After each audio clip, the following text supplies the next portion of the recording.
So we are live. Greetings, family. Sister Shanice in the house. I want to welcome the entire family. I want to thank you so much for logging in to the Sister Shanice show. Thank you all so much in advance. Entire family, I want to thank you so much. Now I'm getting a feedback to the Sister Shanice show. Thank you all so much. Why is this coming back at me? Entire family, I want to thank you so much. Now I'm getting a feedback to the Sister Shanice show. Thank you all so much. If I put that on mute, are you able to hear me, Brother Leo? Yes, I can hear you, my sister. Maybe I need some earphones, and that way I won't be getting the feedback. Leo, because yes, I can hear you, my sister. Okay, but let me. Can you say something? Let me see if I can hear you. Yes, greetings, my dear sister. No, I'm not able to hear you without. So it looks like I'm going to need a pair of earphones. So excuse me one moment, family, while I go and get the earphones. And in the meantime, my good brother Leo Mohammed, please introduce yourself. Excuse me one moment, family, while I go and get the earphones. And in the meantime, my good brother Leo Mohammed, please introduce yourself. Excuse me one moment, family, while I go and get the earphones. And in the meantime, brother Leo Mohammed, please introduce yourself. Excuse me one moment. I think because you're using a couple of devices, it's probably why you're getting a little feedback there, but it's I'm sure that you'll get that sorted in a couple of minutes. It's probably why you're getting a little feedback there, but it's I'm sure that you'll get that sorted.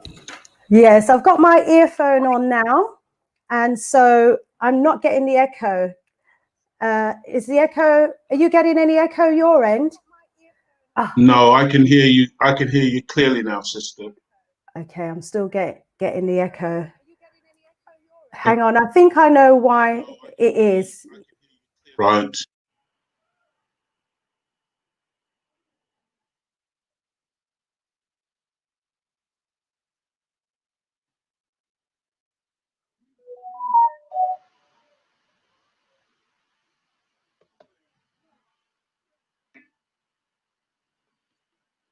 Greetings, family. I'm not sure if you can actually hear me, but Sister Shanice, this is her first going live on YouTube, I believe. So if you just bear with us, I'm sure Sister will get her stuff sorted out shortly.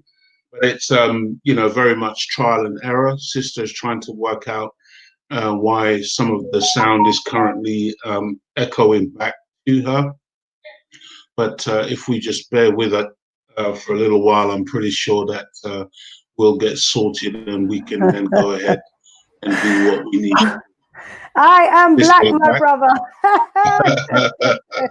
Can you hear me properly now, sister? Yes, I'm hearing you good. What it was, and I'll put it out there just so that, for others who might be going live for the first time, if they have a similar situation. I actually had I had another page open on YouTube. So I was listening. Well, YouTube was coming through as well. So family in the chat, can you let me know if you're hearing us both clearly now? Rise up, Sister Verna. Yes, you were sounding clear and fine now. Thank you very much. And Zaki says, good evening, Brother Leo and Sister Shanice. Good evening, Zaki. And Lars is saying peace from Anaheim, California. Good to know we've got someone from California in the house. Please do let us know where it is that you are right now listening to us from. Welcome. So put in the chat. AfriJam is saying loud and clear. Where are you tuning in from, AfriJam? Do let us know. Rise up, Super D. Rising up, Super D. So they're just coming on now, which is absolutely fantastic. We welcome you to this live stream. And yes, as our brother Leo Mohammed was just letting you know, this is my first live stream. So please do bear with me if I do get it wrong. Hey, we've got Joy, Sister Joy is tuning in from San Diego, California. Fantastic. AfriJam from London. Brilliant. Come on, family. Let us know where you're from. Also, please do give us a like as well. And apparently that will help with the logarithms. Brother B on the phone. Brother B, I'm just going to send you the link so you can listen to us live via YouTube as well. My brother, we have Prophet Kwaku backstream now, so we're going to add him as well. Rise up, Prophet Kwaku. We've just added you to the live stream. I'll take my sister. I'll take her. I heard all the shenanigans that was happening, you know? That's the little spice to make it nice, you know? Yeah, you know what? Yeah, man, every time. Rise up, Sister Joan. She's logging in from Jamaica. Big up Jamaica every time. Beautiful, beautiful. So, yeah, family, thanks for tuning in. We've got Scott, who's tuning in from the Bay, CA. Where's CA? Well, welcome, Brother Scott. And we're just going to give people just 1 or 2 minutes to log California, on. maybe? Where, sorry? It could be California. California. And big up Brother Teddy from Peckham. Yes, big up everybody from Peckham, my neighborhood here in London, UK. Brother Imin, rise up and asking what the topic is. The main topic for discussion today is going to be reparations. My guests are going to be introducing themselves to you in a very short while. And we've got, yes, another Californian tuning in, which is fantastic. So rising up the entire family, I want to thank you for joining us on this broadcast today. We're going to have an interactive discussion. We'd love you to continue using the chats throughout the broadcast today. If you have any questions, suggestions, ideas and opinions that you would like to share, then feel free to drop them in the comment box as you're doing at the moment. And, you know, we will be referring to your comments throughout the live stream today. Okay, so let's go over to the live stream. Welcome, Faith. Family, thank you so much for tuning in to the Sista Shanice show. I am honored and I am privileged this evening. I have 2 brothers who I hold in very high esteem who are joining me this evening as guests for my first live stream, and I'm hoping that they won't be strangers on this live stream, because it's so important that we as a people talk. And this is a conversation that I was having with my brother Leo Muhammad behind the stage before we came live. You know, it's good for us as a people to talk. So that's what we're going to be doing today. But before, let me please ask my brother Leo Muhammad to introduce himself to the wonderful Sista Shanice show audience. Yes, thank you so much, my dear sister. And thank you, Sista Shanice, for inviting me to be on your show. I feel very privileged and honored to be a guest on your show. And I'm really rooting for you to have a success.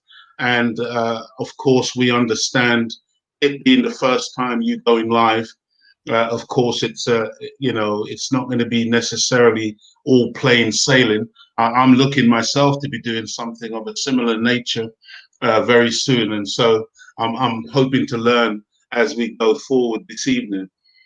Suffice to say, my name is Brother Leo Muhammad, and I've been an activist now for approximately 40 years in the United Kingdom, and I am also a member of the Nation of Islam, following the teachings of the Most Honorable Elijah Muhammad and the Honorable the leadership and guidance of the Honorable Minister Louis Farrakhan. I'm also a member of the annual Emancipation Day Reparations March Committee, and in that capacity, you know, I'm quite happy to come on here in order to address some of these issues as it relates to reparations. So essentially, that's who I am and why I'm here this evening. Thank you so much, Brother Leo Muhammad. We are honored to have you on the show today. And let's go over to our brother, Prophet Kwaku. Greetings, my brother. Yeah, greetings, my sister, and greetings in the name of the creating force of the universe, the omnipotent being that which is greater than ourselves, who has many names. Olodumarin Kulukulu, Kwame Blafo Ashe, Mungo, Onyeme, Ja, Amen-Ra, Ashe. Ashe. Welcome, my brother. Please do introduce yourself to the family. Yeah, well, Akwaba to everybody who's tuned in globally. And first, let me give thanks and say Madasi Pa to Sister Shanice for inviting me on this platform to share some of our opinions of Africans who are activists here in Britain.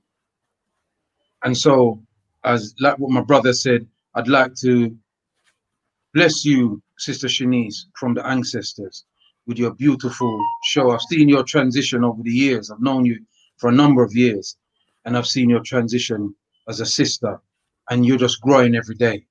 And I ask the ancestors to continue to bless and guide and protect you in all the endeavors that you do for our people.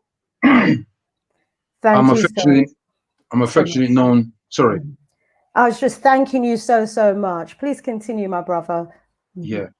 I just would like to say that I'm affectionately known as the Prophet Kwaku, Maduti Sakara Pianki Imhotep Bonsu.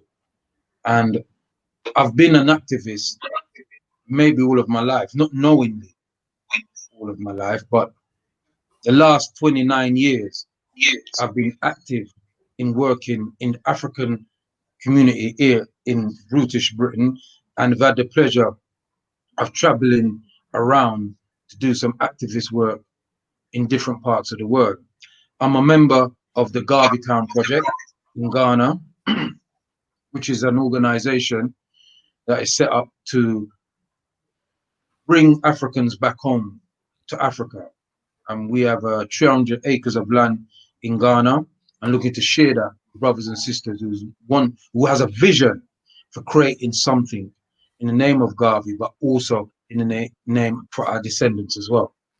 I'm also a SIBA at the Nubia African Community Foundation School, and presently one of the radio presenters of the Nubian African Community and People's Talk Show on GalaxyAfiwi.com. And that's who I am. Rise up, brother Prophet Kwaku, and thank you again so much for joining us. And yes, got to big up Galaxy Afiwi, the only de-brainwashing station. Yes, I'm also privileged to be one of the presenters on the Big G Galaxy Afiwi. I will put the name in the link at some point, but yeah, you can get my shows on Galaxy Afiwi on a Wednesday from 10 a.m. through to 1 p.m. GMT time. And Brother Kwaku, you're on a Thursday. Is it 6 to 8? No, on a Thursday, I'm from 9 p.m. to whenever I decide to stop, GMT time. And then on a Sunday, 6 p.m. to 8 p.m. GMT time. Rise up. And so these shows are another opportunity for us as a people to talk, an opportunity for us to discuss a whole range of topics that are impacting on us as a people, because, you know, there just aren't enough platforms for us to be able to communicate, for us to be able to talk on issues from an African-centered perspective, you know. So, you know, fantastic that Galaxy Afiwi is one of the platforms that we can use. So I'll put the correct spelling of that in the chat in a short while. So let's go over to our brother Leo Muhammad, and we're going to be starting the conversation now about reparations. But first of all, brother Leo, I wonder if you could just share with us, you know, what your understanding is of reparations. Yes, thank you for the question, sister. You know, reparations, the root of that word is to repair. And so the context in which we are dealing with reparations today is a context of a people who have been lost in this Western Hemisphere for the last 400 plus years, destroyed as a human reality, having lost our names, our language, our culture, our God, having been enslaved and really brutalized all of this time, and losing the knowledge of ourselves to the degree where today we are basically functioning in somebody else's reality, somebody else's mind. And so the concept of reparations that we're talking about is in that context of repairing such a people. We are a people in need of repair. And first and foremost, we have to understand that those who destroyed us as a human reality do not have our repair as any type of priority for them. They're not gonna, the person who destroys you isn't gonna turn around and repair you. So reparations, first and foremost, must be something that we are about ourselves. We must determine, first of all, understanding, like an alcoholic who goes to Alcoholics Anonymous, and the first thing that you have to do in order to affect your recovery from alcoholism is first and foremost to admit, my name is Brother Leo Muhammad, I am an alcoholic. If I can't admit, if I can't recognize that I'm an alcoholic, then I can't even begin the process of recovery from alcoholism. So the first thing that we have to recognize as a people is the injury or injuries that have been done to us and the condition that we are in, and admit to ourselves that we are in need of repair. And that the inflictor of the injury cannot repair us, so therefore it falls on us to repair ourselves. And so, you know, we are about the business, my dear sister. One of the reasons why I'm a member of the Nation of Islam, for instance, is because a lot of people will misunderstand the Nation of Islam and think, well, this is about a religion, some little group off over here in the corner, and we're now going to be getting into the competition with all these other religions or whatever. That's really not what the Nation of Islam is about. The Nation of Islam is fundamentally about the repair of Black people, of African people found in the Western Hemisphere, those of us who were kidnapped from Africa, destroyed as a human reality, and returning us back to our former glory. There was a glorious history of original Black people prior to our kidnapping by Europeans and others and our enslavement. And so, you know, I'm about that process. And so that's the context in which I will explain my involvement in this thing called reparations. A lot of our people think that reparations is up demanding some money from some white people, white governments, and maybe corporations or whatever. That does figure to some degree, but that's not the thrust. That's not the real focus. The real focus is first and foremost our self-repair. The real focus is first and foremost regaining a thorough knowledge of self, of our own personal independent identity, our autonomy as a people.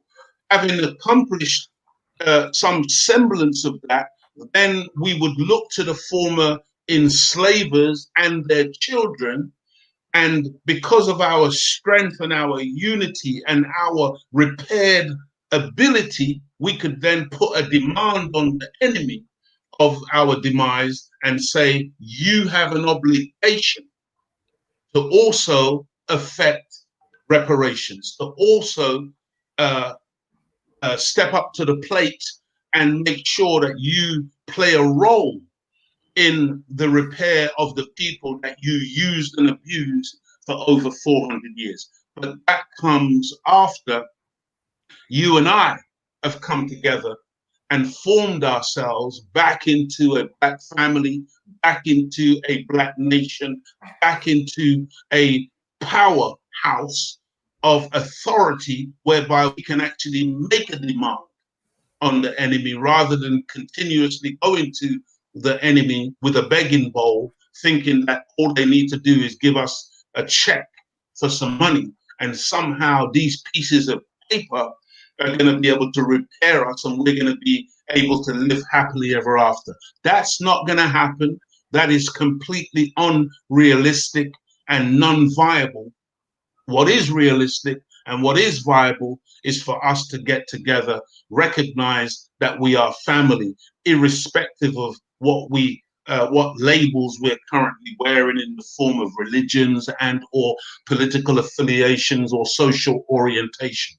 What we first and foremost must recognize is that we are a people who are a family divided and ruled over, and that we have to repair these gaps, fill these gaps, come back together, because that's where our real strength and power is.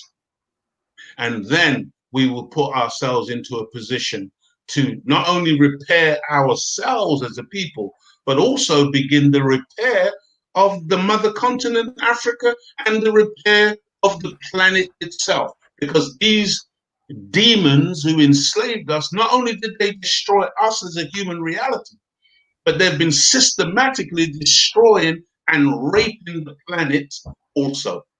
So that's, for me, is what reparations is all about, my dear sister.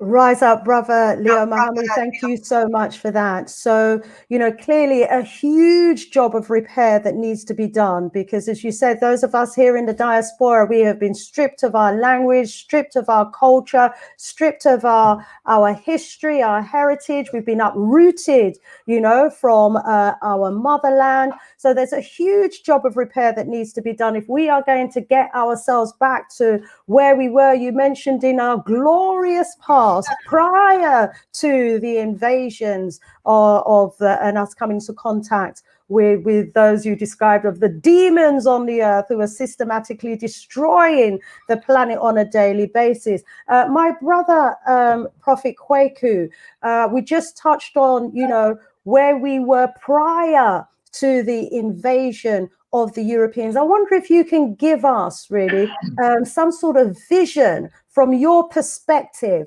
of where we were prior to the invasion of the Europeans, and therefore in terms of the repair, you know, the journey that we've got to go to get back to where we were. What will that look like once we're repaired, please?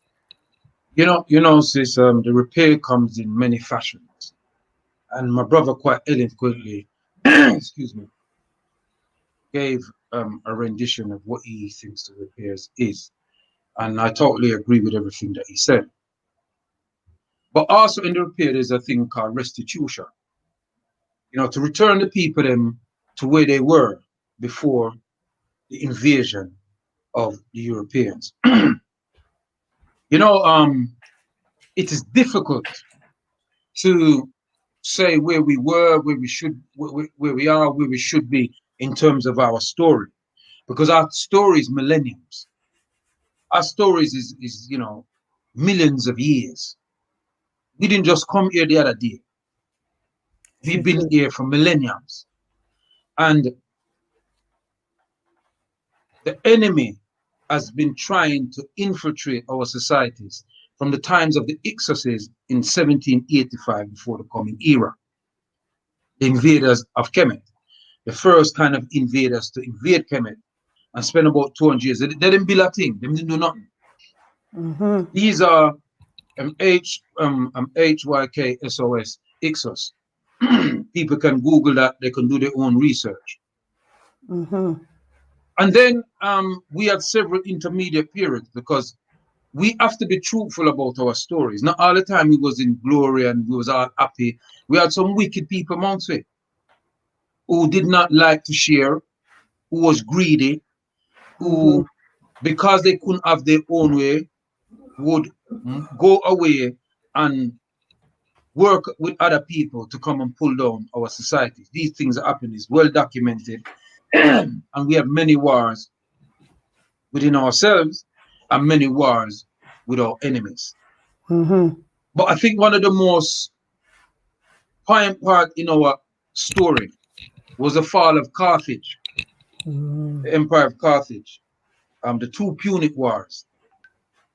And when Hannibal lost that war against Rome, it changed the whole dynamics of power on the planet. And if people just Google the two Punic Wars, Hannibal Barca, Asdrubal Barca, Hamilcar Barca, his father before it, and then you will be able to get the information about that. And so I am not going to stand here and try to give people history of our story, because a lot of our people know that already. But I think people should search for it for themselves, because the search for your story about who we are gives you a kind of spiritual awakening. And a lot of our people are ignorant to the contributions of African people. And let me say this, our story has been glorious before enslavement, during chattel enslavement, and after chattel enslavement. Our story has been glorious, because most of the inventions that we are using, even this invention, the internet and all them things, is Africans who created the mechanisms to enable us to even Philip Emegawale, a Nigeria, the brother who was with IBM. There's so many, the GPS system is an African woman invented. So, reparations is about rejuvenating and Africating our people them about the part that we have played in civilizing technology. We have always been there. Most of the patents that you see that Europeans attribute to themselves, it was Africans in the height of enslavement invent them things. We needed to invent them things, because we had to do the work.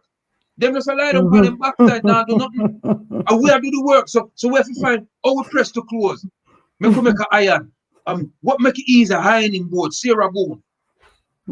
See? It's we have to do the work. When the people them they trap down in the something, the black people them they want to send down there for go get them and Garrett Morgan make the mask. Yes, mask.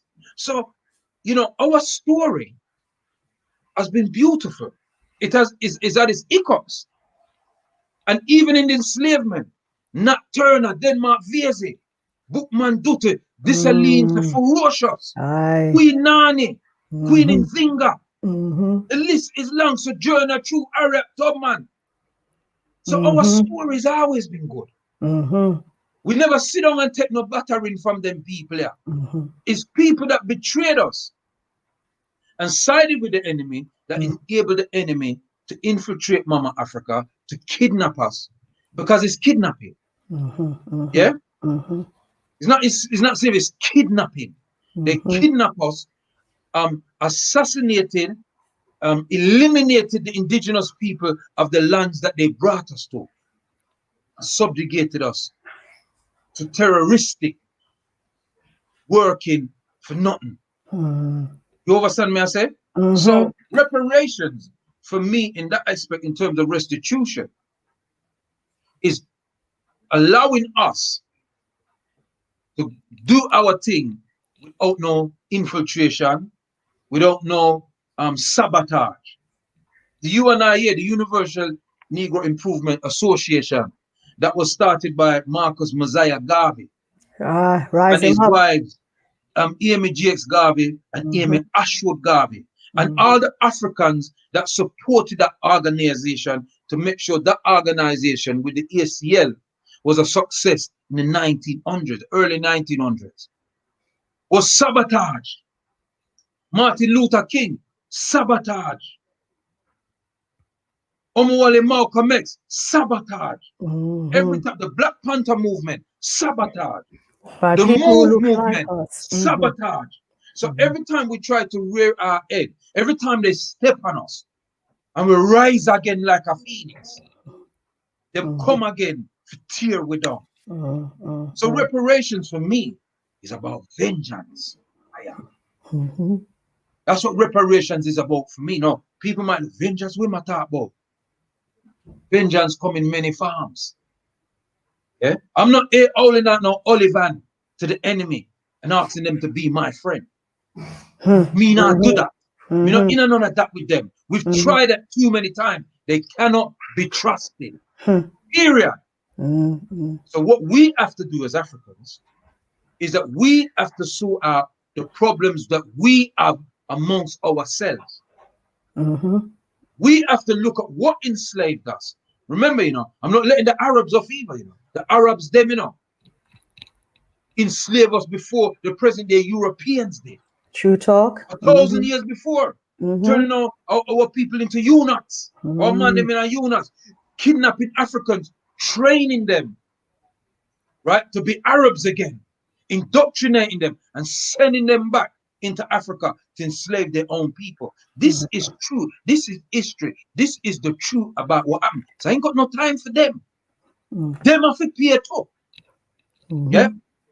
In the terms of monetary compensation, we must never negate the monetary compensation. So we're going to turn to that in a short while, my brother.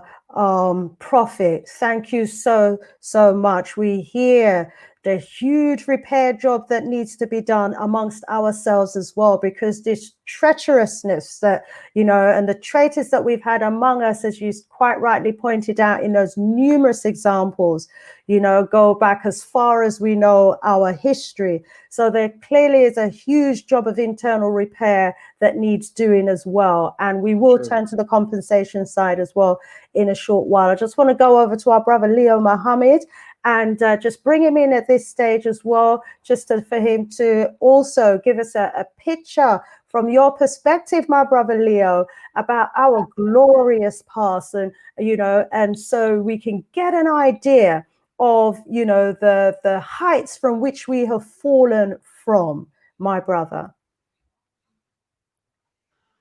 Thank you so much, sister. Yeah. Yes, thank you, sister. The past of the original man and the original woman, the black man and the black woman, is so profound and so deep in truth. Many of our people today really don't have any idea of the root of us and where we're coming from. But I'll say it like this, whether we say God, Allah, Jah, Yahweh, Jehovah, there are so many wonderful names that people use to describe the creator of the heavens and the earth. The original people, black people, we are directly related to that creator. Whenever planet Earth originated, we were here. When the sun, the moon, and the stars were fashioned, we were here. In fact, we are the fashioners. We are the ones who produce from our own imagination, from our own thinking, from our own power within our own minds. We are the ones who brought all of this into existence. One of the sad things is that many of us as a people, I remember a few years ago when the movie Black Panther came out, and this whole concept of Wakanda came about, this glorious African nation or kingdom. And so many of our people got very excited. Their imagination was captured by this movie. And I know that obviously most of us probably tuned in this evening to this particular broadcast have been to the movies, and we've watched great films in the past, and we've seen exciting stories, and we've been on the edge of our seats rooting for the star, the heroine, or the hero of the various movies that we've watched. But my dear sister, I will put it this way. I don't care what film you've ever seen, what movie you've watched, and how thrilling and exciting that movie was. There is no movie. There is no story. I think you can often hear in this world terminologies like the greatest story ever told. Well, the greatest story ever told, the greatest tale on this planet is the story of the original black man and woman. There is no story more thrilling, more exciting, more powerful, more deep in its magnitude than that which is about you and I as a people. And the enemy and the powers that be are desperate to hide that reality about who we are from us. Because we are the authors. We are the authors of every system that currently exists within the universal order of things. Whether it's the religions, whether it's Christianity, Islam, whether it's all of the various African spiritual religions, whether it's Buddhism, whether it's Zoroastrianism, every one of those systems originates with the original black man and woman. Unfortunately, we don't know this because we've been so destroyed. We think that these things now belong to other people, to these other so-called races. Many of us today think of as black people as a race. We're not a race, beloved sister. A race is something that has a beginning and an ending. But there is no historian, there is no anthropologist, there is nobody on this planet who can show you a birth record for the black man or the black woman. And as much as we don't have a birth record, nor do we have an ending. We are the producers. We are the producers of all the races, the brown race, the yellow race, the white race. We produce them. These are our children. And there is a scripture in the Bible that says, honor your mother and father so that your days may be long. But what you find today is the children on our planet have been abusing the parents. And one child in particular, the white child, who knows our true identity, is desperate to keep us from realizing who we are, because once we realize who we are, we can then begin to put the children back in their rightful place, sit them down, and take back the position of the parents in the house, which is where the original black man and woman belong. We are, my dear sister, you know, what my brother Kwaku said is so critically important, that we understand, for instance, that when we were just coming out of our enslavement, we are the people who invented all of these things that we take for granted today that we use. And that because we were an enslaved people, the enslaver didn't allow us to patent our inventions, and he took ownership of those things and put his name, because that's why he gave us his name, put his name on our inventions. And to this day, you have many of our people thinking that the white man is such this awesome being on our planet, and thinking that he is the creator and the inventor of so many of the things that we use on a daily basis, when in reality, every single thing, my dear sister, that this current world is built on, all of its foundation comes from the black man and woman. Just even you could just stop just at our labor alone. It was our labor that built Paris, that built London, that built Washington. It's us.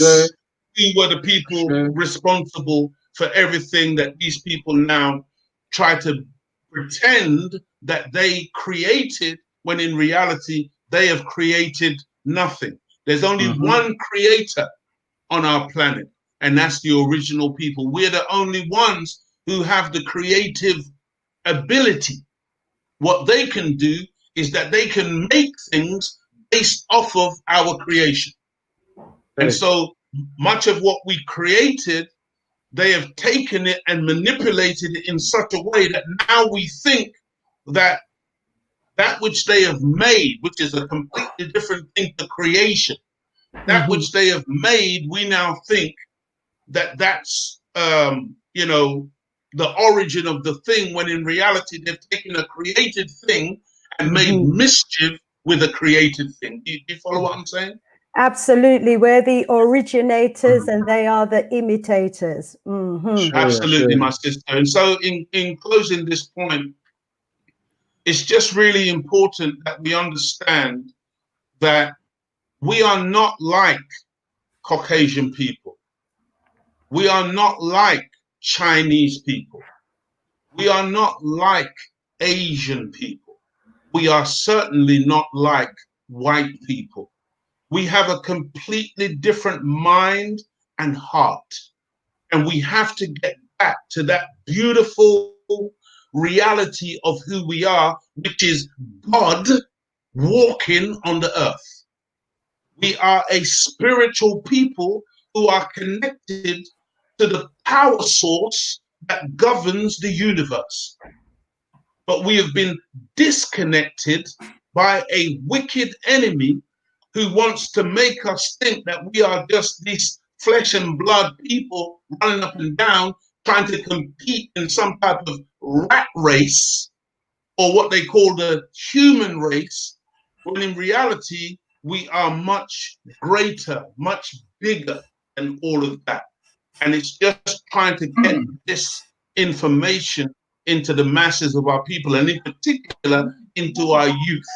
Because once we come into the realization of our connection to the source of all power, the source of all energy, who is the God, the creator, then we will once again be able to begin to manifest that type of energy, that type of power, that type of beauty, and that we will be able to subdue all before us, not through guns and knives and weapons, and that's the nature of the devil who has been ruling for the last 6,000 years, and specifically the last 400 years of our destruction.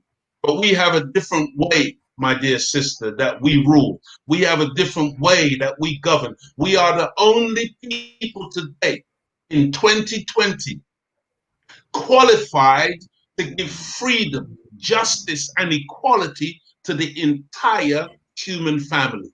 We're the only ones qualified to do it based on our long suffering over 400 years of slavery.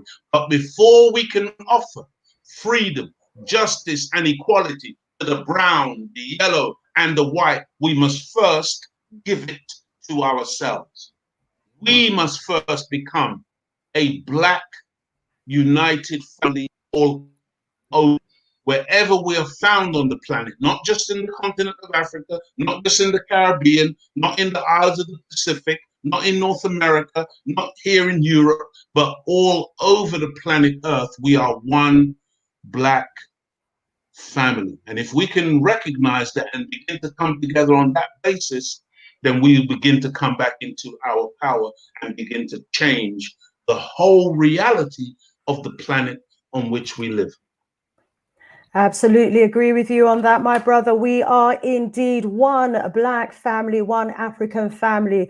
Whether we're born here in the UK as melanated people, we are first and foremost Africans. Whether we're born in the USA, whether we're born on the continent, whether we are born in China from we're melanated people, in India, wherever we are, irrespective of religion, irrespective of tribe, irrespective of anything else that may have been put before us to divide us, first and foremost, we are indeed one African family. And, you know, it's interesting that you talk about, you know, the different races, because we had, that was a topic for conversation on my show today. And for about 3 hours, you know, we enjoyed a very insightful conversation about, you know, the origins of the people on this planet.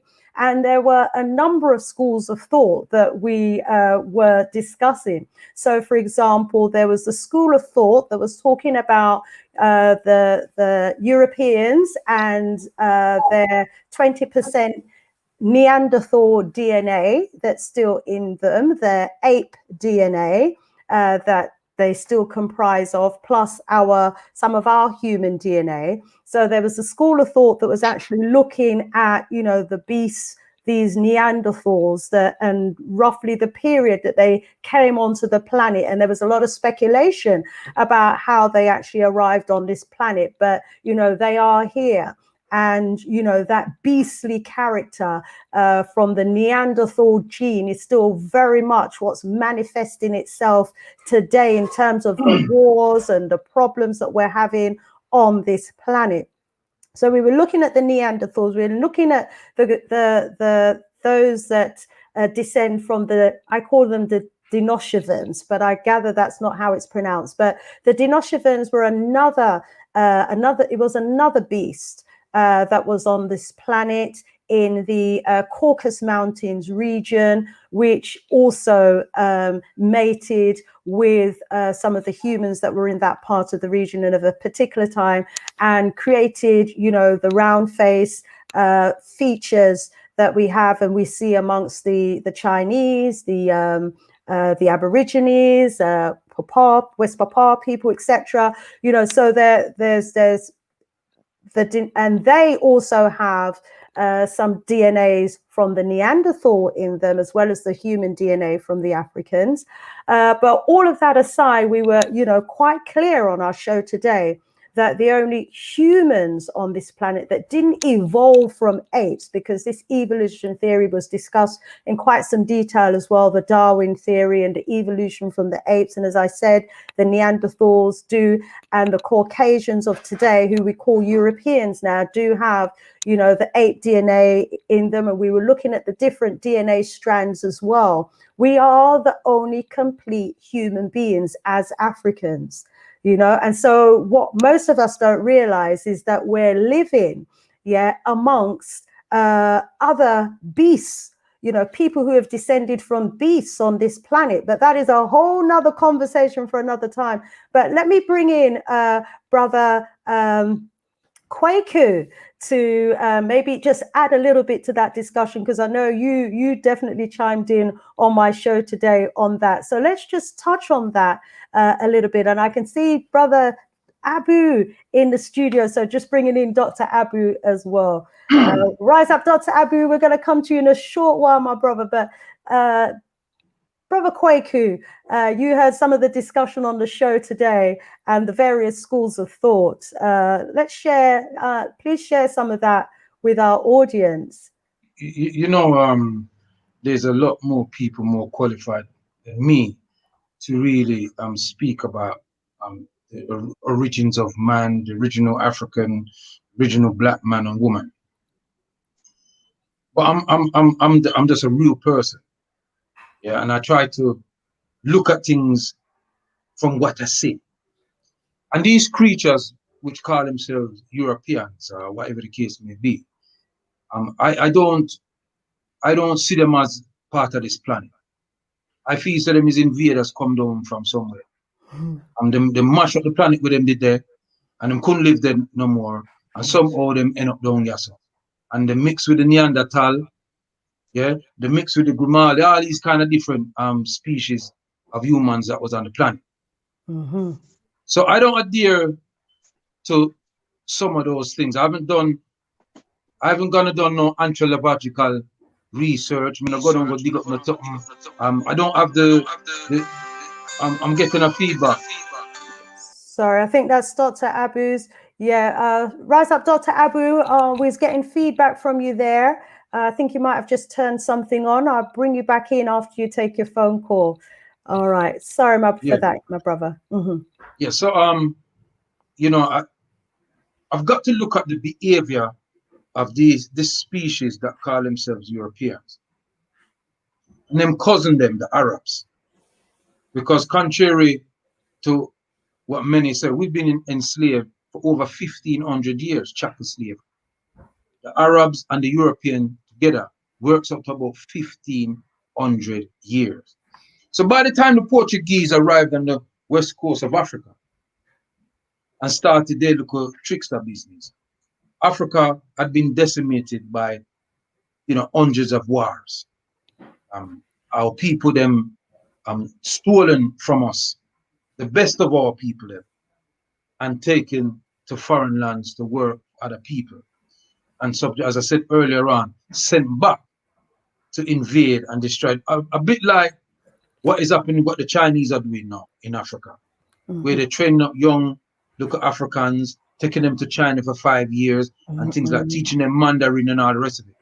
We're going to have to come back to that, Prophet, you know, and really look into the implications of what's going on there. So respect for touching on that. Yeah. And so in terms of what I see of these people, the evidence is there to prove that we are the oldest people on planet Earth. There's nobody older than we. So even if any of them from any of the other group, them could be 200, them don't older than my 9-year-old daughter. She had a mother. Because we carry the oldest DNA of the planet in our structure. So nobody no older than we. You understand what I say? Right. Yeah. So them don't older than we. I don't want to spend too much time talking about them. I think that my brother Leo touched on it quite eloquently. I want to talk more about us, about our achievements, and I want to try to give a bit of inspiration and hope to the global African family. Because wherever you are in the world, whether you're in Soweto, whether you're in Chicago, whether you're in London, whether you're in Australia, whether you're in other parts of Europe, where you might think to yourself, why things rough. Remember this, that you're coming from a people that people subjugated to the most nefarious, brutish, brutal activities ever known to any humans on this planet. No race, supposed to speak, has been through what we have been through in terms of suffering. We have suffered at the hands of all of them. None exempt. Chinese, Indian, Arab, European, Asian. None of them. We have suffered at all, and all we have done to those people is try to lift them out of them Sahu self, which is them barbaric self. Because in ancient Kemet, all them behave, them call it the Sahu man. That's your lowest part of who you are as a human. And that is what them is. And all we've ever done, even after they have done what they've done to us, we say, all right, make we move forward. Make we forget about that. We can't change that. Make we move forward. But even when we do that, they still come at us again. So here my thing is this, Africans, globally. You should not have waited until you saw on video that they killed another black man in cold blood to rise up. When they killed a little 14-year-old who was in the park playing with himself with him like a tie gun, that was a drive-by shooting. And they got away with it. That is when you should have rose. When they kill your children. Our children is the most important commodity in this world. More rarer than any natural resources or anything is our children. Our children is our extension into the future. So I want to big up all the Africans globally who take it on themselves to Africate their children in their various independent schools of learning, which I have been a part of for the last 29 years. We have to Africate our children. You can't say that you want to defeat the enemy and you're sending your children to these schools. And I'm not exempting myself from that. But we can't say we want to defeat our enemies. We're having them brainwashing or brain dirtying our children in their institution, turning our children, our boys into homosexuals, our women into lesbians, right? Making them think that it's all right, that it's all right, it's natural. It's not natural, it's unnatural behavior. Yes, to us it is. That's right. You know what I'm saying to you? Yes. So we have to bring our children into our institutions to train them that the greatest thing on this planet is the man and woman and children, family. Yes, for real. That's what makes the existence of the species called humans continue. Yes. We have to reproduce. It's as simple as that. And so what we have to do as people dealing with reparation, that's all part of the repairs. We've got a lot of repairs to do. Absolutely. It ain't going to be easy. So we have to repair that damage that has been done. That they've come into our countries, and we didn't, all these countries in Africa, for all you black people them out there, is the white man created them at the Berlin Conference of 1884 and 1885, when Europe got together and they carved up Africa amongst themselves. Like that. That's what those countries are. So you Africans that live in Nigeria, who have family who's Igbo, but you have Igbo in Ghana. You understand me? I say? So you can see how they divide and rule is his most potent weapon of mass destruction. Divide and rule. Yes. You understand what I'm saying to you? Yes, so the Nigerians, the Biafrans, the Hutsi, the Tutsis, what the old the religious, right? and it's so important that we see the game and the tactics, and we realize the games that's being played in terms of divide and rule, because it's an old game that has been played for time, and we have. I don't call it a game. Yes, we're a serious military. It's military strategy. Yes. And the reason why they do it, because they want to keep the status quo. That's right. Them as the minority to rule the majority. True talk. True talk. Yeah. So in closing, at this point, my sister,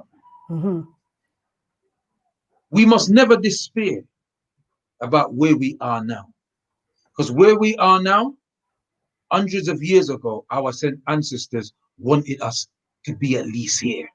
They did their part so that we couldn't even be sitting on this mechanism now and abandon. Because there was a time we couldn't do that. You understand? And now they're coming around trying to shut down these mechanisms and using about hate crime and all that type of stuff, because we're speaking truth. No white man can come challenge me about anything me said. I don't need to lie on them. I don't have to lie on white people, because the evidence is there for everybody to see. I will only speak that which was happening and not more. You understand me? So what we have to do in the repertory works that we are doing is to galvanize ourselves together. When we have our disagreements, it doesn't mean that we hate each other. Just because I disagree with you, don't mean you're my enemy, Shanice. I just disagree with that. Let's see what we can do to work to go forward. You understand what I'm saying to you? We're overs, my brother. Absolutely. We won't always agree on everything, but as you like to say, it doesn't mean we have to be disagreeable.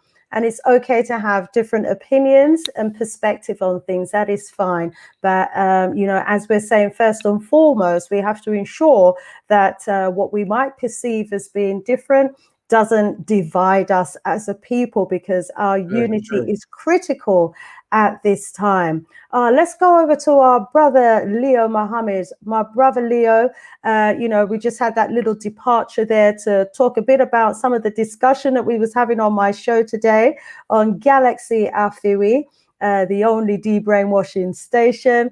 And, you know, I just want to rise up those who are in the chat as well, who said that they heard some of that discussion. And maybe it's a conversation that we'll have here live and direct at some point as well. And we'll invite others to bring, you know, their evidence and their information as well, from either a DNA perspective or an anthropological perspective, or, you know, whatever, you know, information you have. We can have that debate and conversation, because each one teach one. And, you know, we have got to be responsible for Africating ourselves, you know, because we all, wherever we are right now as Africans, are using a Eurocentric curriculum, which elevates and promotes everything European and denigrates everything Black. And by the time our children have gone through that education system, they come out feeling inferior, they come out feeling embarrassed about their Blackness, you know, they hate themselves. And then, you know, someone commented in the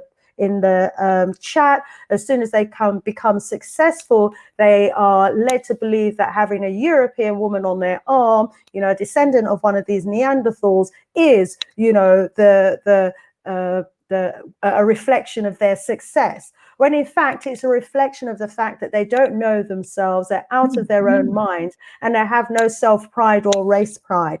That is also a conversation for another time as well. But let's go over to our dear brother Leo Mohammed, who I want to bring back into this conversation again. Let's go over now to talk about the other parts of reparations. We've talked about, you know, the side to do with repair, which is really important. Also, in my opinion, equally important, but I take the point, we have to be in our right minds before we're looking at getting any huge, meaningful compensation on an individual level. Otherwise, because if we're in our wrong minds, that any income that we get is going to go straight back into the pockets of, you know, the Europeans who are controlling most of the economy, the world economy today. So we've got to be in our right mind. But at the same time, when you consider, you know, the generational wealth that they have inherited off of the back of our enslavement, off of the back of the injustices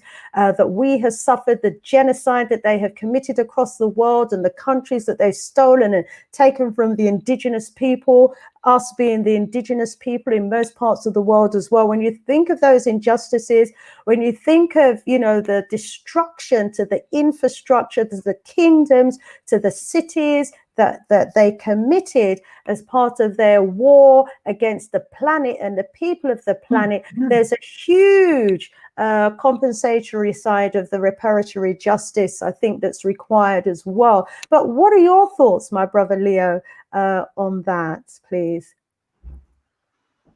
You know, again, sister, I would say that it's not, again, about money, and in particular, their money, this fiat currency that they have produced on paper that really isn't worth a damn, isn't worth anything, isn't worth the paper that it's actually written on. You see, again, some of us think that if we could just get some of these dollars or some of these pounds, somehow that would be compensation for what has happened to us all of these many years. No. What we need more so than anything else is the ownership and the repossession of our lands, of this planet. The real wealth is found in the soil of our planet. True talk. And the enemy is busy scooping up and taking possession of as much acreage of our planet as they can. And this is where we are going wrong as a people, in not claiming some of this land that we can call our own. And so again, for me, the reparations is about repossession. It's about repossession first and foremost of self, and then repossession of the planet. And that includes most of these so-called African countries or nation states, as Brother Kwaku rightly identified, that was carved up at this so-called Berlin conference, where every border that we now see on the continent was drawn by the Europeans, and deliberately so in order to effect what's called divide and rule. And so many of the African nation states, many of the African countries today, the land masses and the wealth that's contained within the land, i.e. oil, manganese, gold, diamonds, platinum, and all of these other mineral substances actually are controlled either from Paris, London, Washington, or some other capital city of Europeans. And many of the African leaders are bought and paid for.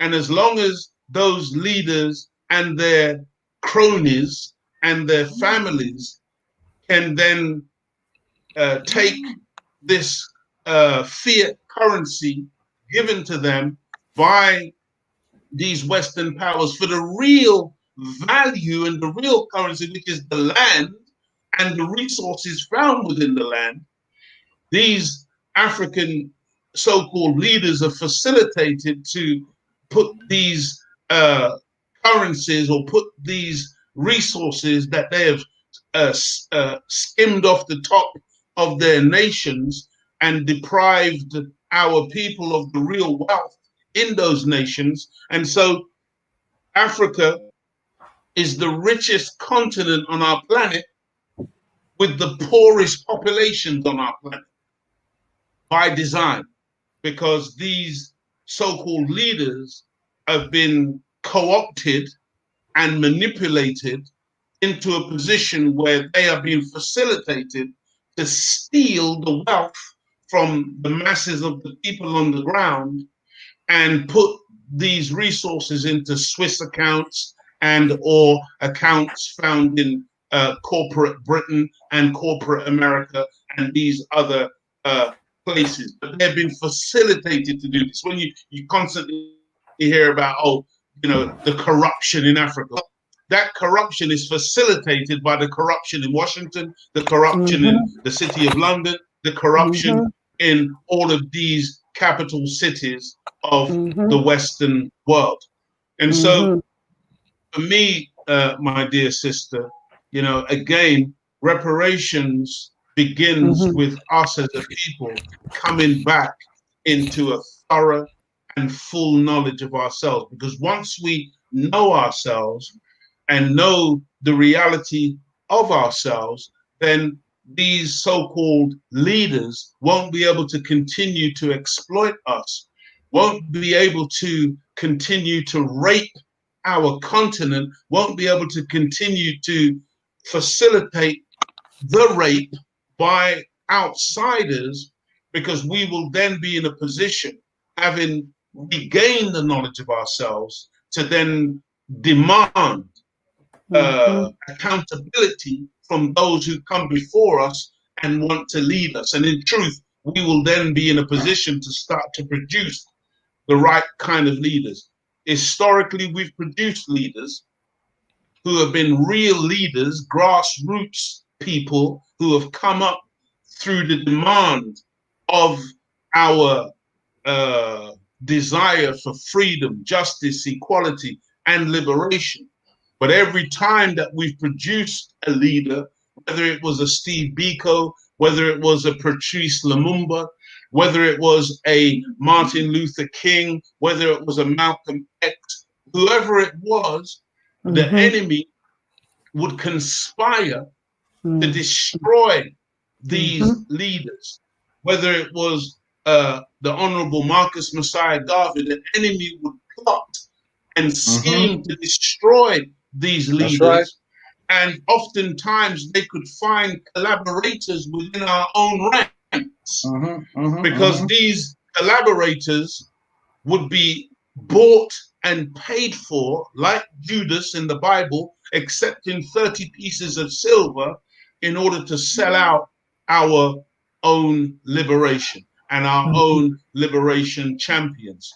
And so the reason why our continent and wherever we're found today as Black people, the reason why we still remain in such terrible condition is not by accident, but it's by design. And we have to become wise enough to begin to look after and take care of our leaders, those who genuinely desire to see us liberated. We have to become wiser and more careful of our educators and those, somebody like yourself, sister, who is providing this platform this evening. You may not think of yourself in this way, but you're valuable. You're valuable to our cause of liberation. And so those of us who recognize your value, we should be taking great care of somebody like yourself, because what you're doing is invaluable to the liberation struggle and to the process. We should be much more mindful of those who we have produced, because they come from our loins, they come from our seed. We should be much more careful of such people and take care of them while they live, in order that they can do more on behalf of our people in this process of liberation. Unfortunately, quite often we're very careless about those, and we only recognize them after they've gone. We only recognize them when they've passed away, when they've gone into the realm of the ancestors. Then we want to start glorifying them and worshiping them and saying how great they were. But while they lived, you find that many of us were very disrespectful of those who were fighting on our behalf and trying to help us, because again, we don't necessarily appreciate what it means to be a family and to recognize those who are raised up for our liberation. And so again, reparations, my dear sister, is about coming into the realization that it's about the here and now, not even fantasizing about some future or romanticizing, to use that terminology, about our ancient past. But what are we doing right now? Who are we recognizing right now as being those fighters, those soldiers in this process of liberation? And what are we going to do right now to support and to be a part of the solution, as opposed to being a part of the problem? Because many of us spend our time trying to pull down Black people, and we love to promote our differences and the things that we don't like about this one and that one, rather than trying to find the least common denominator that unites us and brings us together. It's not about all of us necessarily agreeing on every single principle or agreeing on every single word, but what we certainly should be able to agree on is truth. And what we certainly should be able to agree on is the fact that we are a family who have been separated and divided over and ruled over. And if we can just come to that least common denominator and recognize that our survival depends on our unity, and we have the luxury of, remain divided and somehow imagine that we're going to be able to liberate ourselves, or that we're going to be able to come back into our power, as long as we continue to fight irrelevancies and small corners, as opposed to coming together in order to focus our minds completely on this process, which is necessary. And I've got to say it like this as well, because I'm a Jamaican. I was born on the island in Jamaica, and in Jamaica, we have there's a couple of sayings I want to quote to you. One of the sayings that we have is "wanty wanty can't get it, get no want." Yes. And what that translates into is that we are the most dissatisfied people on this planet, constantly saying what we want, what we want, what we want, in terms of what we want in order to bring about a different reality. Unfortunately, quite often what happens is when that different reality begins to manifest itself, and I'll give you an example of that different reality. That different reality being this so-called COVID-19 situation that we're currently in, because of our dissatisfaction, Almighty God brings about a change for us where now even the enemy is talking about a new normal. He says that nothing will be the same again. But guess who the people are who can't wait for normality to return so that we can run back out into the rave? But the dissatisfaction is what's producing the change. And the change is that which we must embrace if we understand that this change that is now happening on our planet is what we've been fighting and praying for. And that we must also change in order to be a part of a change into a brand new reality that it may look on the surface that, oh, this is something terrible. No, beloved family, this is what we've been praying for. We're living in a time now of universal change. But unless we change with the change and stop praying for the return to normality, normality being black people being totally and utterly dissatisfied with a wicked world that has never accepted us, then we must continue with the change in order to bring in a brand new reality. There was another one, there was another Jamaican saying that I wanted to quote, which is, we say, you can't tell me nothing. Know that already. Yeah? You can't teach me nothing because I know that already. I know that already, man. You see, beloved, let me tell you something. One of the things that's needed more than anything else in this black family today is a little bit of humility. Humility. There's a scripture that says we cannot enter into the kingdom of God. And by the way, the change that's coming, it's called the kingdom of God.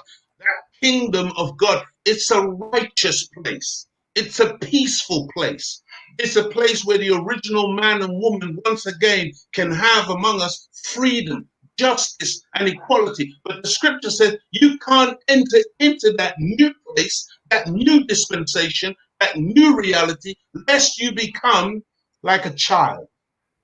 What is the nature of a child? The nature of a child is the humility where the child is asking questions and seeking knowledge, wisdom, and understanding in order to grow now into a new reality. But if we think we already know it all, if we think we've already arrived, then unfortunately, that's not a place that we're going to be able to transition into. There must first be humility. There must first be a humble attitude toward that which our ancestors fought, bled, and died to bring us to this juncture in history that belongs to us. It's us now. It's about us now. But how are we going to handle any semblance of power that we get? Some of us, say for instance, now tomorrow we find ourselves in a position where we have some power or some authority over our brothers and sisters, black people. How are we going to handle that? How are we going to treat our own people? Are we going to give to our people freedom, justice, and equality? Are we going to be manifesting that same nasty, filthy, dirty, murderous mindset of the former slave master and his children? Because many of us today, my dear sister, unfortunately, despite the black skin, we have a white mind. We have a white mind. Black skin, white mind, and we still think like our enemy does. And if we were to find ourselves in a position of power, the chances are we would then begin to mimic the same filthy, dirty behavior of the former slave master and his children. So I'm saying, beloved, a part of this process of reparations must be humility and submitting to a process of re-education that would allow us to begin to recognize in the smallest black child the fact that that black child is our potential superior. And I'll say this last thing, sister, in specifics, the way we as black men treat black women, that's one of the biggest problems that we have today. And if we can't address that, and if we can't as men line up behind women, I'm saying if the woman has got the intelligence, if she's got the leadership qualities and skills, then we as men must be able to humble ourselves to the degree where we can actually hear her, listen to her, and follow her. Because we got women like that right now on the planet. But some of us got a problem with that because we're now following a woman. So this is all I'm saying. I'm saying that there is a lot of internal things that we have to deal with first and foremost before, we think that somehow we're going to be able to go out and conquer the world, when in reality, we haven't conquered the negativity and the wickedness of self. We've got to deal with that part of ourselves, because that's the problem. And my final thing on this, sister, because, we seem to be a bit concerned about the origin of the white man. The white man was produced by the black man from ourself, because the white man represents a part of ourself that we had to bring into reality so that we could see that part of ourselves, so that that part of ourselves would never, ever again be allowed to rule or dominate the original people or dominate this planet. We brought him out of ourself in order to look at a part of ourselves that is like vomit. That's the worst part of ourselves. But make no mistake about it, my beloved family. He didn't materialize from some planet somewhere else, or he came from within the black man and woman. We are the mother and father of the white, the brown, and the yellow.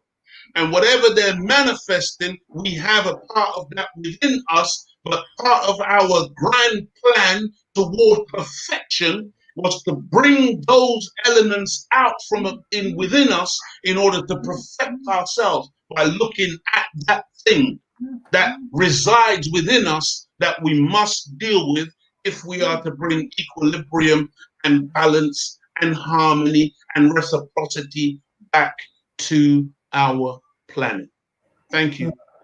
Thank you so much, Brother Leo Muhammad. Wow, you covered a lot there. Black skin, white minds, hence why, we really need to look at the educational curriculum as well. And that's a topic for discussion in its own right that we really need to have, because, hear what you're saying about, if we're going to be continuing to be educated, by those whose mission on this earth is to destroy the planet. That seems to be their mission here, to destroy the planet.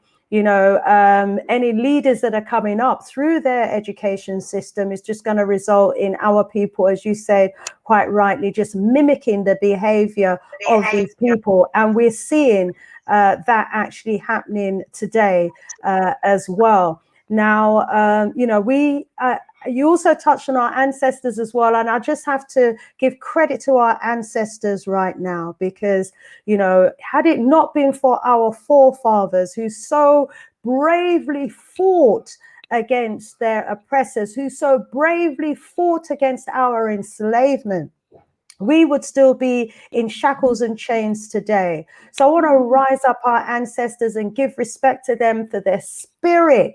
And of course, there were some formidable female leaders amongst them as well, you know, rising up. Nanny of the Maroon from Jamaica as well. Obviously, you know, she was from Africa, brought to Jamaica, and she came with that African spirituality and that determination, as well as an African spirit medium, you know, to free her people. And she had that beautiful ceremony, which gave rise to the inspiration amongst us as a people to decide that irrespective of what it would take, we were going to free ourselves of that bondage and that enslavement. And our people went on the rampage and they burnt those plantations, they burnt down those plantation houses, heads were rolling, and as a result, many of our people became free. They made slavery almost totally unworkable. Had it not been for her brothers Kwaku and Taki signing that agreement with the Europeans,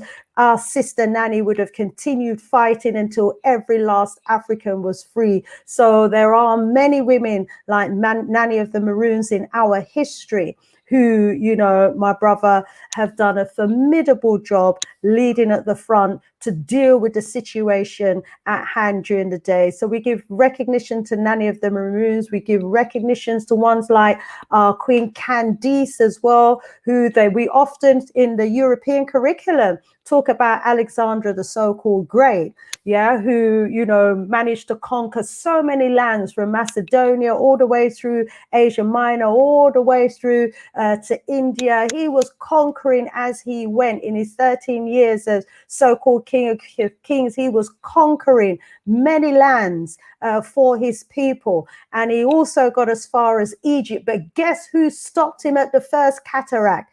Guess who stopped him from penetrating any more deeply into Africa? Queen Candice.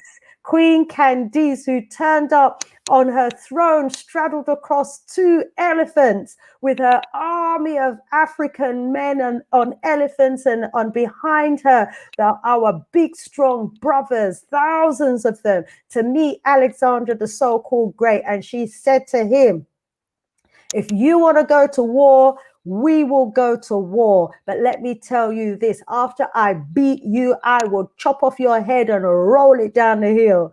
He decided he didn't want to be defeated by a woman and did a U-turn.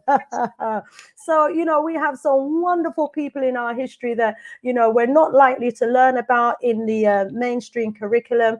And so just want to give enough respect to our ancestors, because, you know, we've come a long way. And had it not been for their bravery, had it not been for their courageousness, had it not been for their determination to die fighting rather than to live a life as a slave, then some of us would still be walking around today with the chains around our neck, the chains around our feet, and the chains around our heads. So I want to rise up our ancestors for the works that they did. We no longer wear the physical chains, but as you were saying, my brother, the chains today are mental.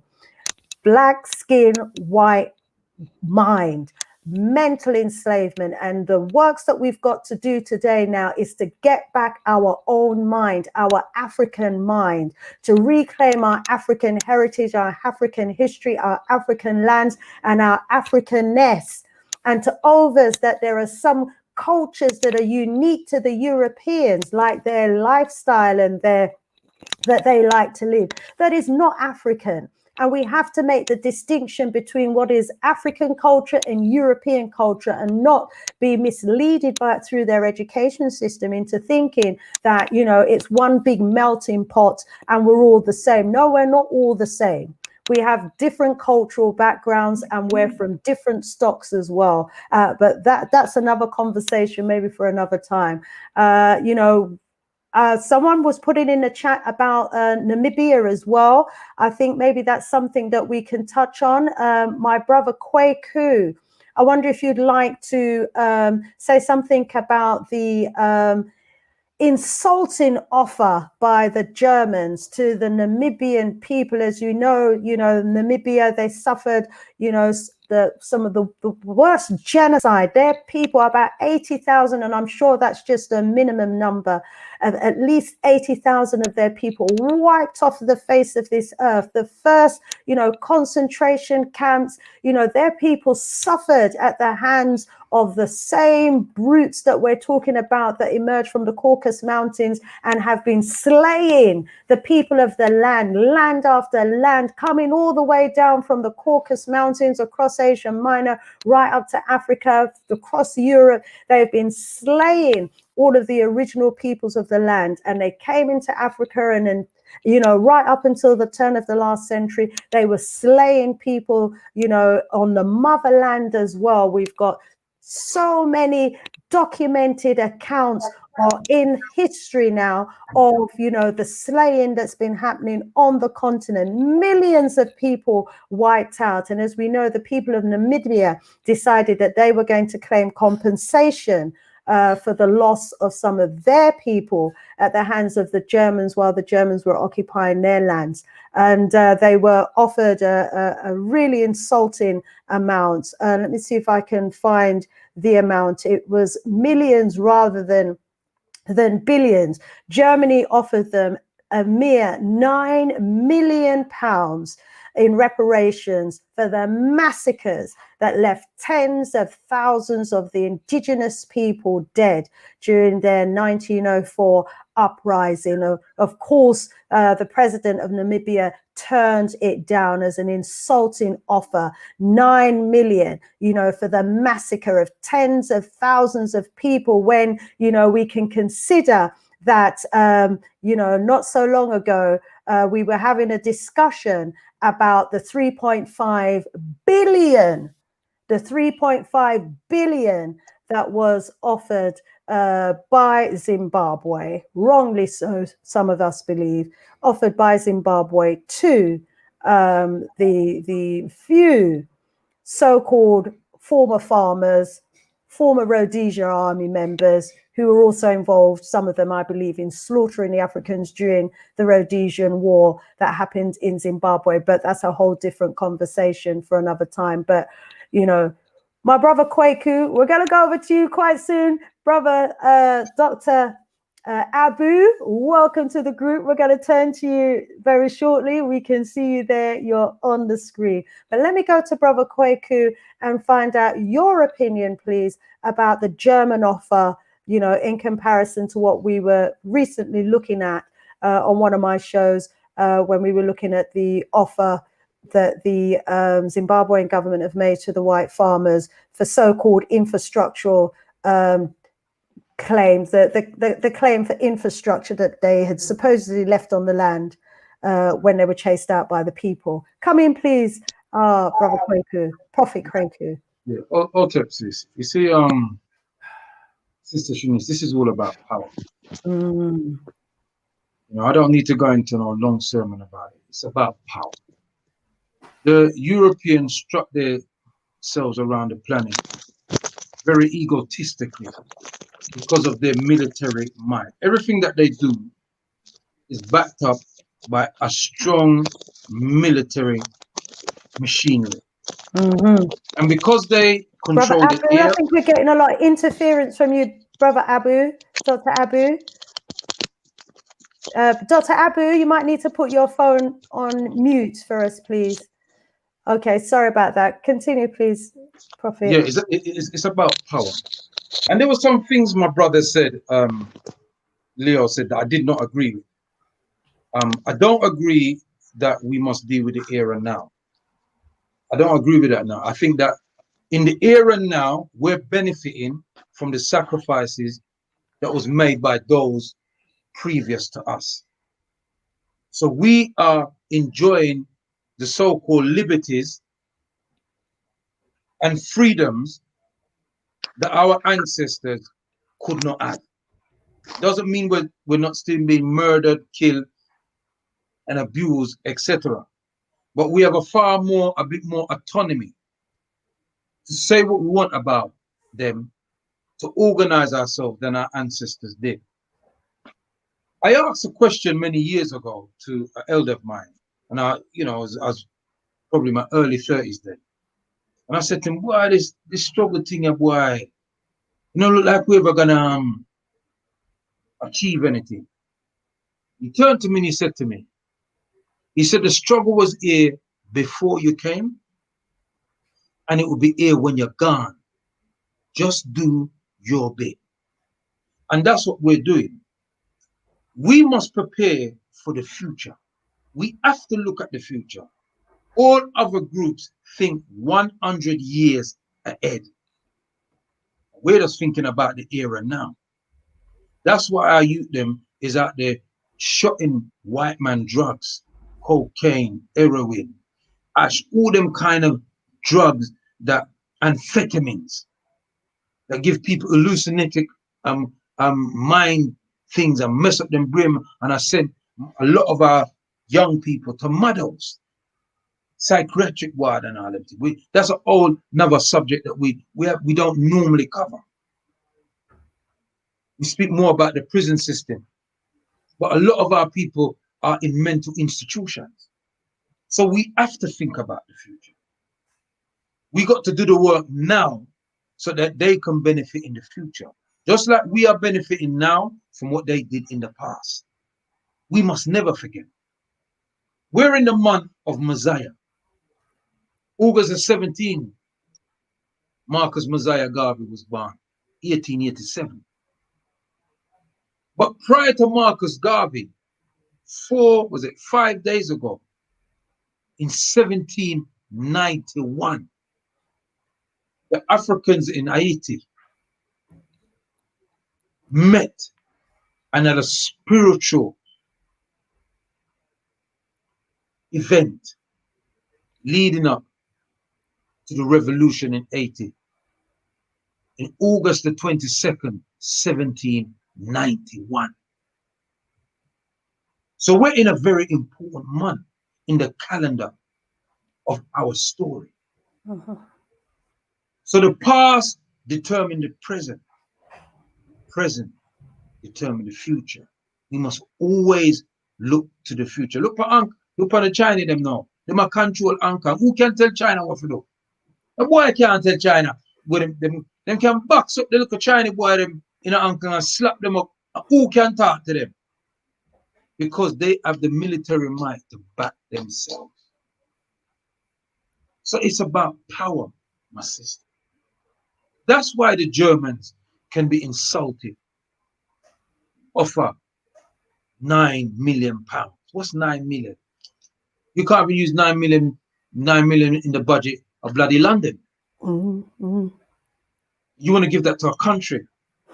They do it, my sister, because they can. And there's no consequences for their action.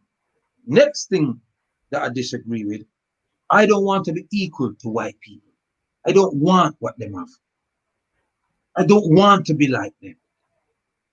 I try to kill a little piece of them in me every day.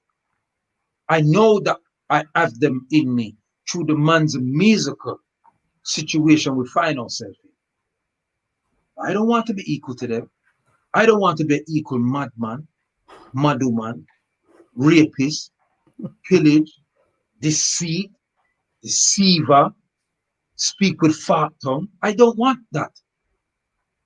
I want to Sankofa and adhere to the Ma'at principles of truth, order, justice, reciprocity, and balance.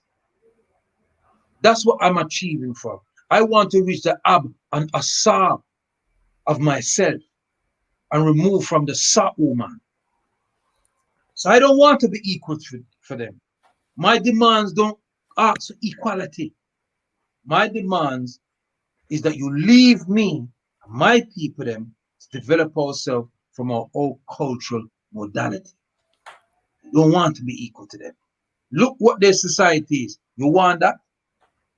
In the United States of America, about 1% of the population lock up in a jail. Over 2 million people in a jail in a so-called democracy. Most of them is our people. You understand me? So I don't want to be equal to them. I see what they did. And let me correct something, my queen. It is not the Zimbabwean people that has sanctioned them getting $3.5 billion. It is the people, the Zimbabwean government. So the government is quite clearly not reflecting the mass of the people. You understand me? Yeah. And like what my brother said earlier, we will be just like them. No, we are like them. No, we have them leaders in the United States of America. We have them here. We have them in the Caribbean and in Africa, working for them. MPs, yes, so senators, them they so, right? And presidents in all these countries, prime ministers in the Caribbean, all working on the behalf of the past colonialists. What we call them? We call them neo-colonialists. So we're like them now. So I don't want to be like them. And everything that I do now is not for me. Everything that I do is for you, young people. It's your future that I'm fighting for. It's your future that I've dedicated my life to sacrifice or mash up relationship, all kind of something. See? It's your future. So we got to look to the future. When China, China was invaded by Spain, France, Norway, Sweden, Britain, Russia, United States, Germany, Japan, all of them was down there.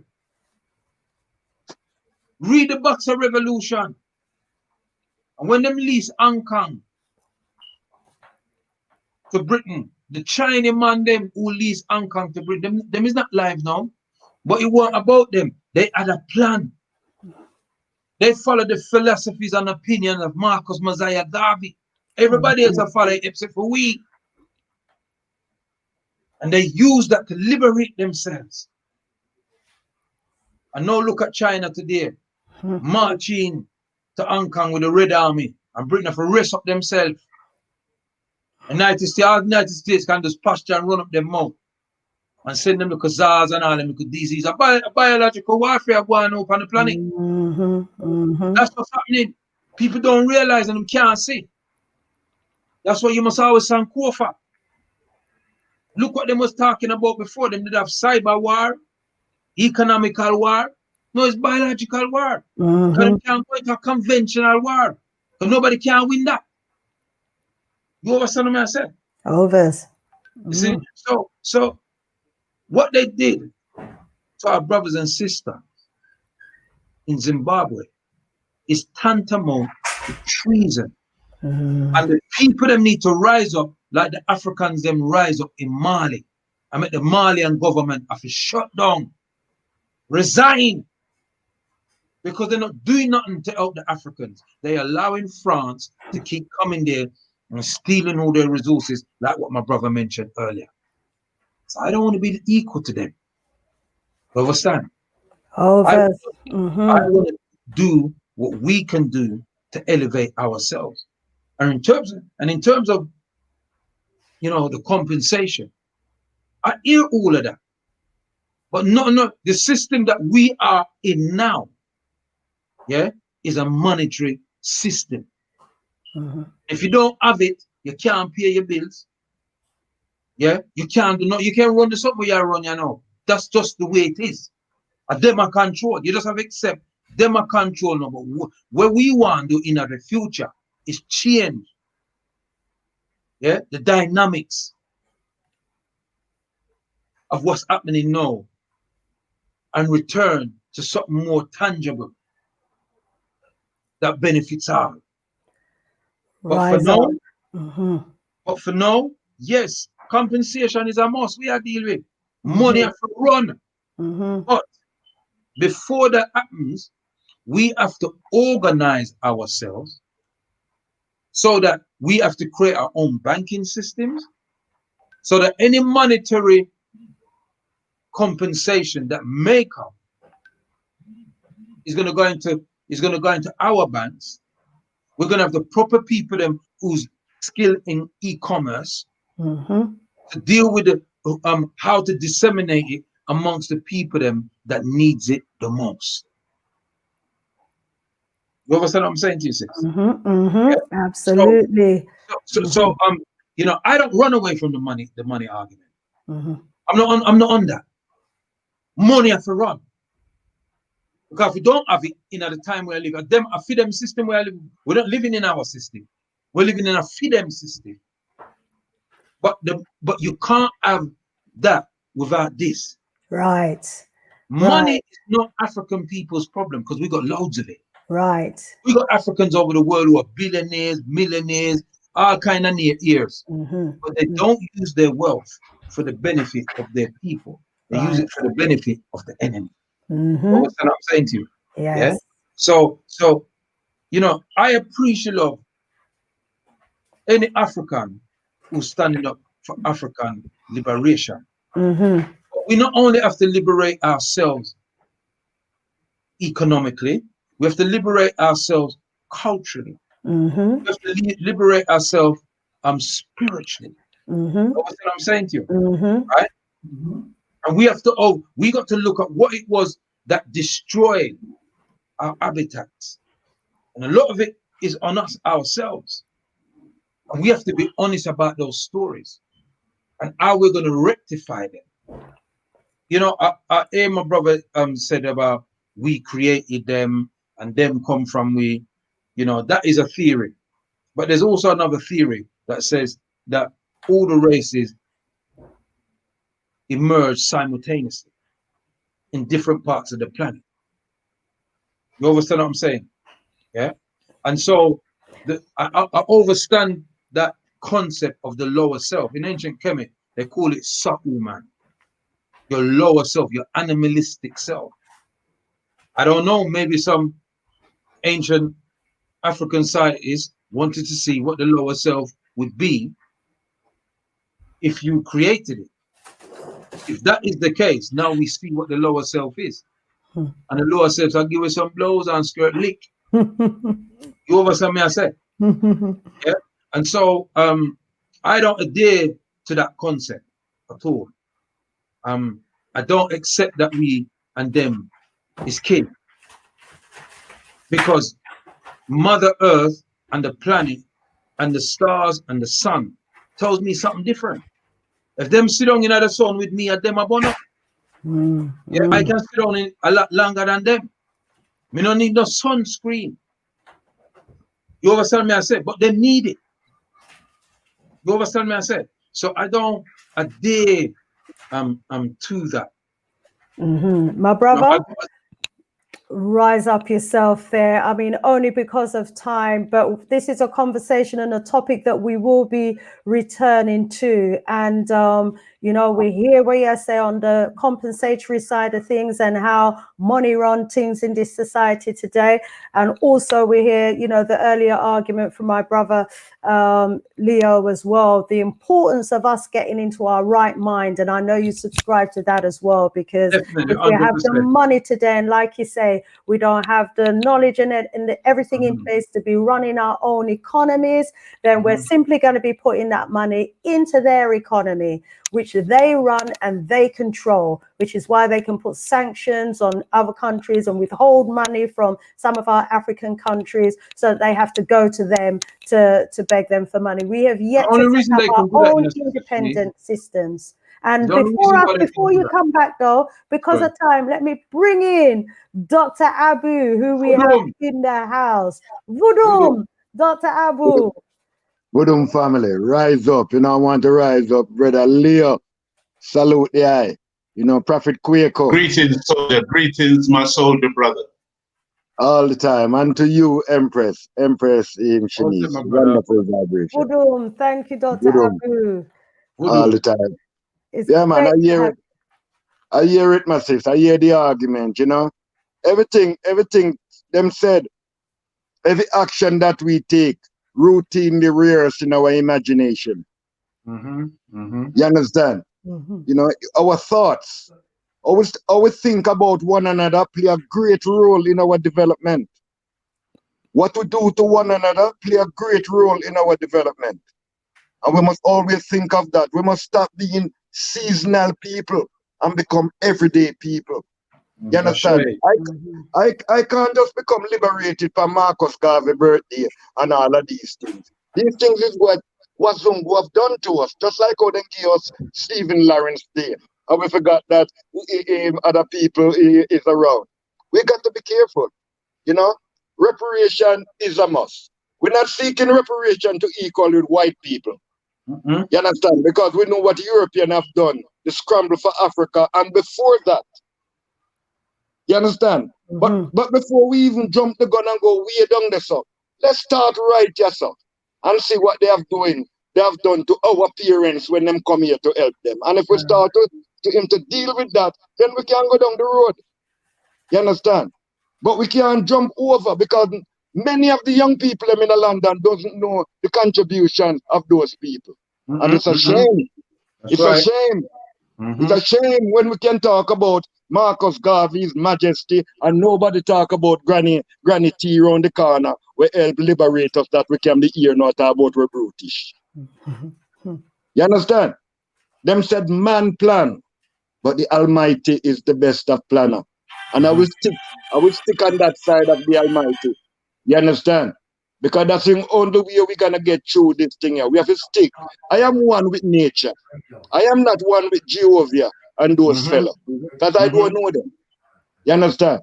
But if we invest in our young people, invest in our community, invest in one another, then I'm telling you, reparation could never say it's not a must. We, as we stand right now, we can be our liberator or our executor. Simple as that. You know, if I was into politics, I would study political science. Yeah? But now we are going through a military onslaught, and a lot of us ain't studying military science. Study the science that our people use to defeat the enemy. And if we study it in that way, in a good cooperative way, believe me, myself, victory is ours. You understand? I know that our time will come. Our time will come. You understand? That's why I does not give up my purpose for a position. Vudum, Dr. Abu. And real talk that, you know, because we have been indoctrinated into, you know, believing that we need to have a position in this society. But by taking up a position in their society, we forget our purpose as Africans. And it's so, so important. And I realize what's been said as well, that money run things and we need to be able to pay our bills. That's so, so important as well. But let's not just think that the position that we've managed to acquire for ourselves in this society is, you know, what we have been brought on this planet to actually, you know, do. What's more important than that position, as you quite rightly say, Dr. Abu, agree with that entirely. What's more important is, you know, our purpose. Each and every one of us has been brought into this planet for a purpose. We all have a role to play. We all have a job to do. And that's what we've got to focus on. Okay, we are, you know, just a few minutes, 7 minutes away from the top of the hour. So I'm going to go around and, you know, ask everybody to just do say a few words to land. But we will be black this time next strong. And so everyone, please come black again and spread the word, because we have enough things to talk about. Ashe. Brother Leo Muhammad, my esteemed brother, can we have a few words from you? Greetings once again, my dear sister. Thank you so much for this tremendous opportunity. I really love what you're doing, and I pray that you will go from strength to strength. Just to say very quickly to my dear brother Abu, brother, I pray that your beloved, that your wife is feeling better and that she will make a full recovery. These are very, very difficult and trying times, brother. And, you know, our families are the most critical element to this process that we're involved in. And I pray that Allah, God, will bless her, the Creator will bless her to come through, and that you, as a carer and a husband, will be blessed to be able to continue in this process, despite all of the difficulties that accompany what we are attempting to do. So I just wanted to say that, brother, because sometimes we don't appreciate the difficulties that everyone faces, even while trying to assist and help other people. And so, you know, my dear sister, I think I said this to you the other day when we were together on your other show, and I want to repeat it here again in closing today, that, you know, we witnessed the murder of George Floyd on camera. And as a result of that particular murder, what happened was that it went viral around the world. And then what happened was that, unlike other times, whether it was Rodney King or some of the other atrocities which were caught on camera, unlike those other times, this particular time, everyone saw it, and no one this particular time could deny what they had witnessed. And then as a result of that, it began to reverberate around the planet, and people literally took to the streets. And so many people took to the streets, not just black people, but white people, brown people, yellow people. It caught the imagination of the planet because that's who we are. And despite the fact that they try to ignore our plight, ignore the reality of us, and they've been trying to bury black. They've been trying to bury black and to make black people invisible in their countries and in their nations. This thing caught fire. As a result of it catching fire, and all of these people becoming aware of what's happening to African Americans, and then they could relate it to what's happening to them in Brazil, they could relate it to what's happening in the Caribbean, they could relate it to what's happening in Africa. And when the people began to move en masse like that, all of a sudden, you see these corporations, you see these governments, you see Boris Johnson, you see all of them now coming out with their dripping fangs, talking about Black Lives Matter. Matters. What is it that forced them to hypocritically start saying Black Lives Matter? It is because a critical mass of people began to focus on one subject, the injustice towards black people. This is the same thing. Sorry, sister. This is the same thing that we can do. Yes. If we will unify and come together. It is our unity that will force them to act. But as long as we remain divided, we won't have that kind of critical mass to force them to act. And so that's all I wanted to say. We must do what other people take for granted, which is to unify and act as a critical mass rather than continue to act in the way in which we've been acting. Absolutely agree, my brother Leo Mohammed. Thank you so much. And our unity is what's going to make us to become that force to be reckoned with. Brother Kwaku, if we can go over to you now for some concluding words for today, please. You know, I just want to say thank you as well, Sister Shanice, for allowing me the opportunity to broadcast to the world. I appreciate the work you do, and I appreciate your tenacity and devotion to our people. I want to say Madasipa to you, to Brother Leo, to my brother Dr. Abu. As you well know, I'm checking on you and Sis every day. Yes, sir. So, you know, she's in my libations, and she'll be in my well, she's always in my libations, always in my libations anyway. And whatever the ancestors will, we will just accept it. But we open for a speedy recovery. You know, I just want to send a message to the world of Africans. All we got is us. We don't have nobody else. True. Nobody don't care about us. They care about what we have. They care about our melanin that they're trying to harvest from our people. Right now, Arab people is selling Africans as slaves in Libya today. Not yesterday, not tomorrow, right now, in Libya. After they supposedly liberated Libya. So all we have, African people, is us. And we must, by any means necessary, try to work together for the betterment of the future of our generations to come. Ashe. In the Constitution of Ghana, it says about land.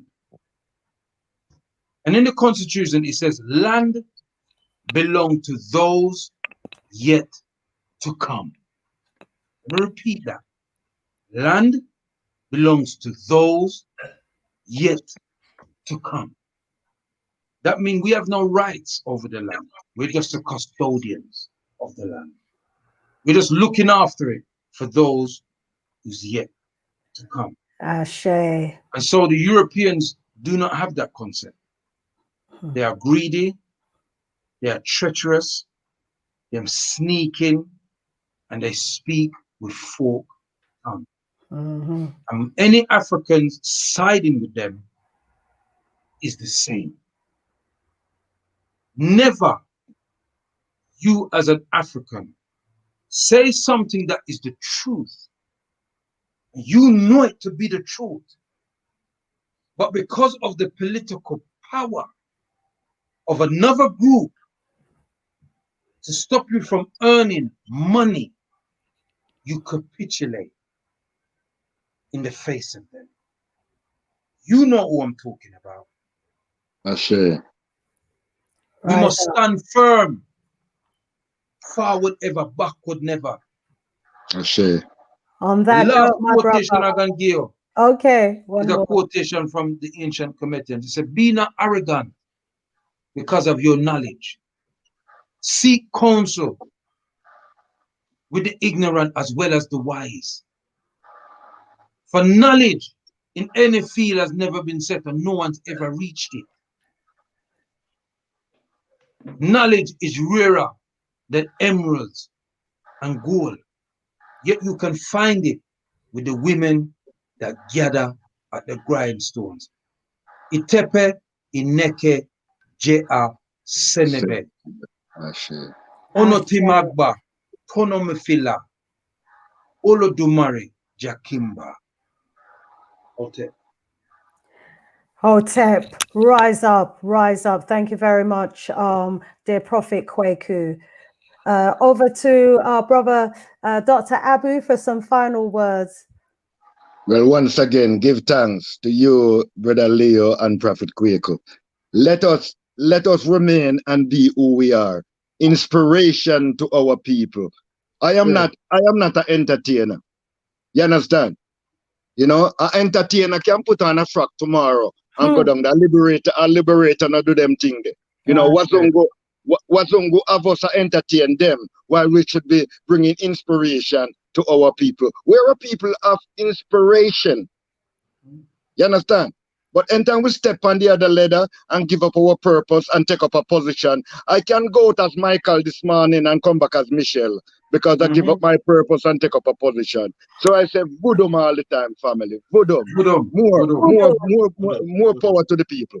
Voodoo. All the time.